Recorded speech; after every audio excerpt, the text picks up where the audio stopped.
Good morning in class. हम पढ़े थे संघवाद के बारे में, सिविक्स में हमने बात करी थी संघवाद के बारे में, और इससे पहले हमने ये बात करी थी कि संघीय व्यवस्था जो है वो क्या है और वो कैसे चलती है, विशेषता क्या है, इन सब के बारे में हमने इसमें बात करी थी। ठीक है, और इससे पहले वाले वीडियो में अगर आपने देखी होगी तो हमने देखा था कि कितनी होती हैं, 3 सूचियां होती हैं। किस किस सूची के अंदर कौन कौन से विषय हैं उसके बारे में आपको बता दिया गया है।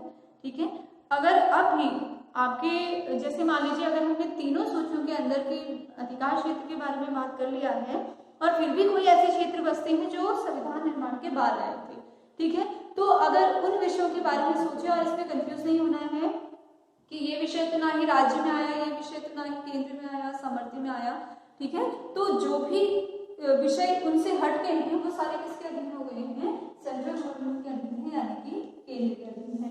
अब एग्जाम्पल से समझे तो क्या है, अगर सॉफ्टवेयर की बात हो, क्योंकि ये जो कंप्यूटर सॉफ्टवेयर है या आईटी का पूरा अपना फील्ड है, तो इसका अधिकार क्षेत्र किसके अंदर आएगा, क्योंकि जब संविधान बन रहा था या बना था तो ऐसे सॉफ्टवेयर वाली चीजें या कंप्यूटर को इतनी ज्यादा मान्यता उस समय नहीं थी, पर संविधान बनने के बाद क्या है, ये सारी चीजें दिन पर दिन हमारे समाज में आई हैं, तो अब ये किसके अधिकार क्षेत्र में जाती है, ये जाती है आपकी सेंट्रल गवर्नमेंट के अधिकार क्षेत्र में चली जाती है।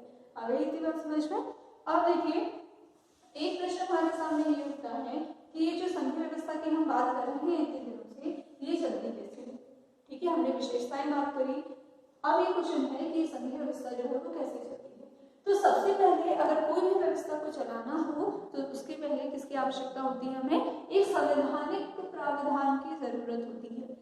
संविधान में लिखा होना चाहिए, यानी कि ऑफिशियल तरीके से कहीं ना कहीं इस बात का वर्णन होना चाहिए कि किस दायरे में, किस अधिकार क्षेत्र में कार्य होने।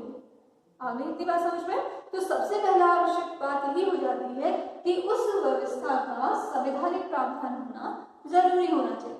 और इसी में जरूरी एक बात और हो जाती है कि अगर आप उस चीज को आप सफल बनाना चाहते हैं, यानी कि कोई नियम बना है कानून की तरफ से, तो संविधान में तो उसका वर्णन है, ठीक है, ऑफिशियल तरीके से हमें सारी चीजें मिल गई हैं, पर उसको सफल बनाने के लिए ये जरूरी है कि जो लोकतांत्रिक राजनीति है, ठीक है, यानी कि जनता है, तो उसका कितना पार्टिसिपेशन हो पाता है उस ऑफिशियल चीज में, उसकी कितनी भागीदारी हो पाती है, ये आवश्यक होता है समझने के लिए। आगे बात समझ में थी। फिर है कि ये जो व्यवस्थाएं हैं, अगर उसमें लोकतांत्रिक राजनीति की भागीदारी बहुत अच्छे तरीके से रहती है, तो ये जो संघवाद है इसमें विविधता और जितनी भी चीजें हैं उसमें सबका क्या हो जाता है, समावेश हो जाता है। ठीक है, विविधता का क्या हो जाता है, समावेश हो जाता है, और आराम से आसानी से हम क्या कर सकते हैं, इस व्यवस्था को चला सकते हैं। फिर भी अगर हम कहते हैं कि भारत में जो संघीय व्यवस्था है वो किन किन आधारों पर चलती है, तो आप अपने बुक में भी देखिए तो बहुत सारे ऐसे हैं। जैसे पहली तरीका है कि हम भाषीय आधार पर राज्यों को अलग कर रहे हैं और कोशिश कर रहे हैं कि वहाँ की जो विविधताएं हैं या वहाँ की जो संप्रदाय हैं वो चलती रहें, तो इसके लिए अलग अलग तरीकों से भाषा के आधार पर, जाति के आधार पर, तो इन आधारों पर हम क्या कर रहे हैं, राज्यों को अलग अलग कर रहे हैं जिससे वो अच्छी तरीके से क्या हो सके, आगे ये जो व्यवस्था है वो चल सके। देखिए अभी हमने बात करी भारतीय जो संघीय व्यवस्था है वो क्या है, अलग अलग तरीकों से अपने अंदर बांटी जाती है। तो एक तरीका जो संघीय व्यवस्था का अपनाया वो था भाषीय राज्य। भाषीय राज्य यानी कि जब हम भाषा के आधार पर किसी राज्य को क्या कर देते हैं, एक पूरे देश नहीं पूरी एक सीमा से अलग कर देते हैं, तो उस चीज को कहा जाता है भाषीय राज्य द्वारा उस सीमा को अलग करना।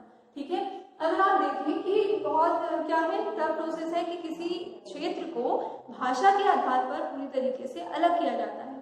ठीक है, अगर आप 1947 से 2020 तक देखें तो बहुत सारे ऐसे परिवर्तन हुए हैं जिसमें कई राज्यों के क्या बदले हैं, नाम भी बदले हैं, है ना। आप जिस राज्य में रहते हैं वहां का नाम भी ये नहीं था पहले। ठीक है, सीमाओं में अंतर होते जाता है, सीमाओं में जो है या तो बढ़ाई जाती है या तो घटाई जाती है। ठीक है, अन्य चीजें परिवर्तित की जाती हैं कि अगर भाषा या फिर संस्कृति, ठीक है, भाषा के आधार पर भी लोगों को अलग राज्य में बांट दिया जाता है और संस्कृति के आधार पर भी अलग अलग राज्य बनाए जाते हैं। अब ऐसा क्यों है, क्यों हम नाम के आधार पर या क्यों हम जो है भाषीय आधार पर क्या करते हैं, क्यों हमने ये जो आप अगर बंटवारा करें तो ये क्यों कर रहे हैं। ठीक है, ये वाले लोग या फिर एक संस्कृति को फॉलो करने वाले लोग एक ही एरिया में आकर रहते हैं तो जो उनकी पूरी संस्कृति है, उनकी भाषा है, वो क्या रहती है, सुरक्षित रहती है। आगे बात समझ में?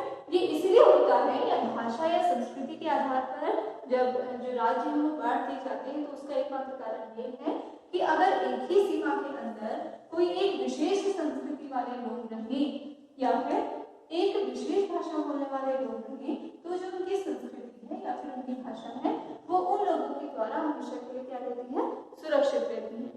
तो एक बहुत ही सकारात्मक तरीके से ये निर्णय लिए जाते हैं कि भाषा और संस्कृति दोनों को ही बचाने के लिए एक अलग सीमा पर, ठीक है, एक सीमित सीमा पर इन राज्यों का अलग से गठन कर दिया जाए।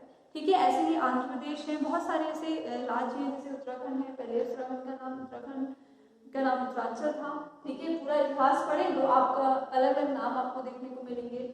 ऐसे ही नागालैंड है कि उनको उनकी संस्कृति को सुरक्षित करने के लिए उस पूरे एरिया को उस विशेष समुदाय को दे दिया गया, या वो जो पूरा एक सीमित एरिया है वो उस संस्कृति को दे दिया गया, है ना।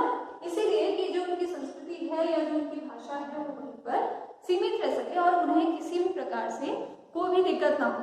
ठीक है, अगर आप देखें कि अगर अलग राज्य में रहने वाले लोग अगर इस पहाड़ उत्तराखंड आए तो हम क्या करते हैं, ना ही उनकी संस्कृति को पहचान पाते हैं उतने अच्छे तरीके से, ना ही उन्हें समझ पाते हैं। तो कहीं ना कहीं एक बहुत हीन भावना जो है उनके मन में आती है। इसलिए इस चीजों को सुरक्षित करने के लिए एक सीमा तक इन राज्य और भाषा के आधार पर अलग अलग बांट दी जाती है।